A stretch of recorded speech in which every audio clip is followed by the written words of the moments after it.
পদ্ধতিতে তিনি আমাদের দোয়া কবুল করেন। কয় পদ্ধতি? সবাই জোরে বলতে হবে, কয়টা?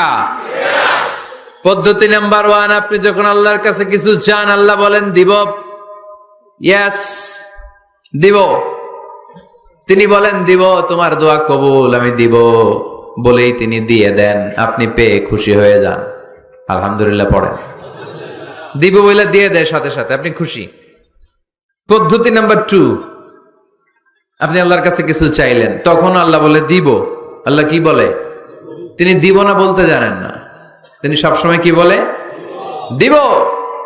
পদ্ধতি নাম্বার 2, আপনি চাইলেন, আল্লাহ বলে দিব, তবে এখন দিব না, পরে দিব। কখন দিলে আমার জন্য বেশি ভালো, এটা আমার চেয়েও ভালো জানে কে? যখন দিলে আমার জন্য ভালো, আল্লাহ তখন দেয়। সুবহানাল্লাহ পড়ে।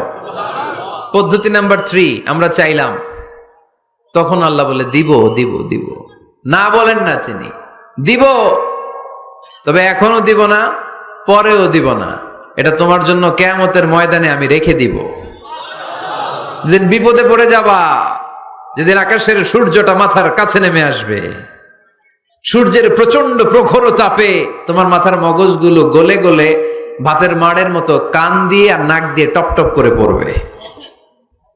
তৃষ্ণায় ক্ষুধায় পেরেশানিতে জিহ্বাটা বের হয়ে কুকুরের মতো নাভি স্থল পর্যন্ত ঝুলতে থাকবে।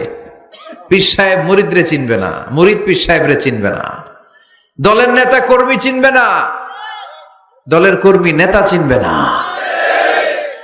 মা তার মেয়েকে চিনবে না, বাবা তার ছেলেকে চিনবে না, বন্ধু তার বন্ধুকে চিনবে না। ওই কঠিন দিন আমি তোমার এই দোয়ার বদৌলতে বাঁচায়া দেব।